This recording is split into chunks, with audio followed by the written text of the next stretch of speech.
In the last 2 years, I've worked directly with over 800 content creators across 20 different niches, ranging from menstrual cycle coaching to music production to fitness, all the way to immigration consulting. And we've been able to help all of them monetize their expertise successfully. That immigration consultant I just told you about made over $500K this year. And those menstrual cycle coaches that I was telling you about are doing $30,000 to $40,000 launches consistently. In the last 12 months alone, our students have made over 3.5 million USD in verifiable student wins. Not cumulative earnings or assumed revenue, just the cumulative tally of the student wins that they've submitted in the program. And in today's video, I wanted to share with you the 4 key characteristics that I have consistently and repeatedly seen in our most successful students so you can start to model some of those characteristics in your own content and business. Number 1 is my most successful students move faster than everyone else. And by faster, I mean way faster than everyone else. One of the things that they do that I've noticed repeatedly is they set these deadlines that are almost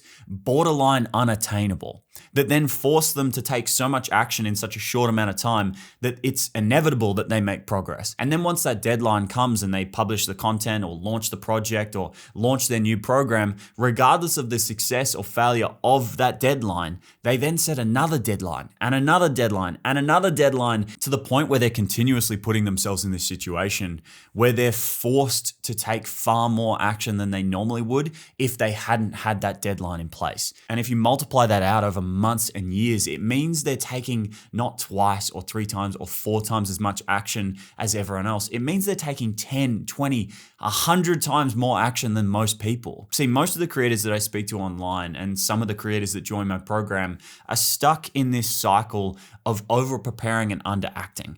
They know that they want to launch some program or they want to launch this new content series or go live with something that they've been thinking about for a while, but they have in their mind that it needs to meet this prerequisite before they can actually officially take action on it. Whereas my most successful students set the deadline first before anything even exists and then work towards that deadline regardless of what's required in that period of time to get it over the line, and then overacting in a way that compensates for that lack of preparation. And so instead of giving yourself an entire week to produce, say, a video sales letter for your program, give yourself an afternoon. Instead of giving yourself an entire month to build the landing page, give yourself a weekend. Cut down the time that you're committing to this project. Make it an unattainable deadline that then forces you to take so much action that it's inevitable that you make progress. By the way, if you're a content creator, you're an entrepreneur, or you have a point of expertise that you want to turn into a profitable online business and you want to join that same program that has helped our students make over 4.68 million in verifiable student wins, we're opening enrollments one last time for 2025. But this program is by application only and only available to 80 students at a time. So if you're interested in joining us at the end of October, click the link in the top line of the description, submit your application. I'll personally review that application, and if we think you're a good fit for the program, you'll have the opportunity to join. Number 2, my most successful students have this unwavering level of self-belief. See, we do interviews with our most successful students, and some of them go live, they're up on the landing page, and some of them are just conversations that we have so we can learn more about how we can improve the program and what worked for them and what didn't work for them, and how we can then take that lesson and give it to students who maybe aren't succeeding as much. And over the last 2 years, we've probably done 24 of these interviews with our most successful students. And one of the things that's come up in conversation in almost all of those interviews is that they knew they were going to be successful. They just didn't know how. I even had one student literally say that line. I already had the confidence. I already knew I was going to be successful. I just didn't know how. And at the time that they said that, they were making $500 a month from their business. So there was no kind of external factors. There was nothing there to give them that level of confidence. They already had that level of internal self-belief that drove their success. See, so much of what creates success is believing that you can be successful.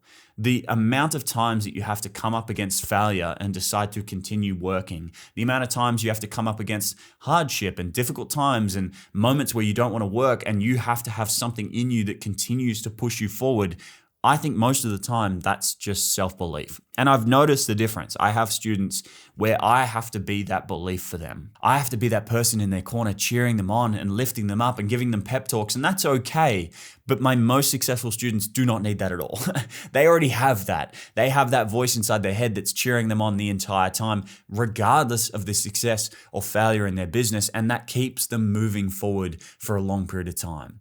Because again, most of the time, your first attempt is not going to be successful. Your second, third, fourth, fifth attempt is not going to be successful. Maybe not even your sixth or seventh. It might be your eighth or ninth or 10th or 12th or 20th or 30th attempt that ends up making you successful. And it's not the person who's the smartest or the most intelligent. It's the person who's the most persistent in those situations that creates that success. And I think the only thing that creates that persistence is the internal self-belief. You have to believe in your bones that you're going to be successful long before you ever are. And my most successful students, I've consistently noticed that they have that. They're like a battering ram. They're going to be successful regardless, no matter how many fucking walls they have to throw themselves through. I just have to point them in the right direction. Which brings me on really nicely to number 3, which is they're not discouraged by failure. This is going to sound insane, but my most successful students see failure as good data. I've literally had one of my students recently come up to me after launching something and literally having 0 people buy it. And he said this line of, "It's all right, it's just good data. I'll use it for the next one." And it blew my mind because there have been situations where I've failed at something and my initial response is to point at myself and think that I'm a failure because that thing failed.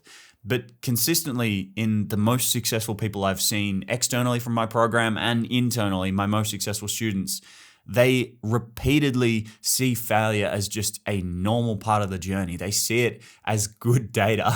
They see the information that they've gathered in the pursuit of trying to achieve something and failing as good information that they can then use on future pursuits. Because the reality is if you're going to pursue this, you are going to fail dozens and dozens and dozens of times, regardless of if you succeed. Success doesn't mean that you never have to fail anymore. In fact, success probably means that you're going to have to continue to fail more often because you've now got that baseline that you expect for yourself. And so anything else or anything under that is now a failure. And so if you don't have an ability to not be deterred or not be discouraged by failure, you're going to fail. Because one of the mistakes I see a lot of people make is that they fail and then think that they're a failure.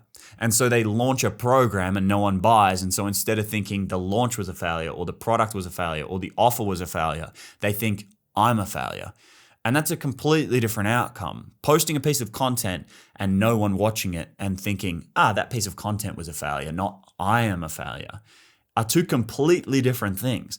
If you immediately point at yourself, then every single failure is a reflection of you and your own efforts and your own ability. Whereas if you point at the thing that you did as the failure, it's just good data. You can then take that thing and understand like, hey, that didn't work for me. The hook I used in this video didn't work for me, or the landing page structure didn't work for me, or the headline of this offer didn't work for me, or the product I was delivering didn't work for me, not I didn't work for me. And so if you can just kind of remember that line that this student told me about, that it's not a failure, it's just good data. It's not a failure, you haven't failed, you're not a failure, you've just done a thing, received a result, and that result is good data that you can then take onto your eventual success. And number 4 is they have a purpose bigger than the money. This is a hard one because most of the time if you're starting a business, you're starting that business out of a position of some kind of desperation. And I know most people won't admit that, but usually you're starting a business because you have big ambitions related to some kind of loss. Maybe you have a family history of struggling with money, or maybe you yourself are struggling with money. And so there is a certain level of desperation that you come into starting a business with. And so to then come into this business and also have a why that's bigger than that money is a very difficult thing to do. But I've noticed over and over and over and over again with my most successful students that they always have a why that is bigger than the money. Their purpose, their reason for doing this, their reason for being, the entire reason that they do what they do is bigger than the money. And so the menstrual cycle coaches that I told you about, yeah, the money's great for them and their business is amazing, but the primary reason they do this is not the money. The primary reason they do this is to help other women get through the things that they struggled with early in life, being on the pill and then coming off the pill and having hormonal issues and hormonal acne and period pain and all of the things that they went through and then got through. They're now trying to help other women succeed with that. The immigration consultant that I talked about immigrated to America and is now trying to help other people do that same thing. The purpose of his content, the reason for being, is bigger than the money he's making from doing it. If your purpose is purely to make money, you're going to have a really hard time making money because people aren't going to buy into your mission because there is no mission. And so my reason for doing this, my entire purpose for doing this, is because I've always seen myself as a pretty fucking ordinary person. I've never really been told I was talented at anything I did. I've never really seen myself as talented. But through trial and error and years of effort and a slightly above average work ethic and a complete inability to fuck off, I was able to turn myself into a success. And now I feel this deep responsibility to help other people like me do the same, because there is plenty of people out there telling very smart and intelligent people and creative people and these people that are born with these talents. There's plenty of people telling those people that they can be successful. But for me, there was never anyone in my corner. There was never a teacher that was like, you're good at this, you should keep doing this. Or there was never a parent or a person telling me that I was good enough to be a success. I had to do that for myself. And so now my responsibility, or the purpose I feel, is to help other people who are like me do the same thing. And so there has to be a purpose for your business that is bigger than the money you're going to make from it. Not to say that you can't enjoy the money, of course. That's why we do this. We want to get rich. We want to make money. We want to have the life of our dreams. We want to do the things that we want to do, own the things that we want to own. That's all okay. But if it's the only reason, you're going to crash and burn. Because the money comes and goes. Business is very difficult. You're going to have moments where it might not feel like, if you're purely going after dollars, that the trade-off of the time and effort required is worth the compensation. There's going to be many situations, even after success, where that's going to happen, where maybe you're scaling your team, or maybe it's a little bit of a difficult marketing time, or maybe there's some issue that's going on. My Instagram almost got deleted this week. If I was just going after the money, I might go and say, you know what? All of this stress is not worth the compensation. But my why, my purpose, my reason for being is bigger than just the money. And so it's a no-brainer for me to keep doing what I'm doing. I hope this video helps, and I'll see you in the next one.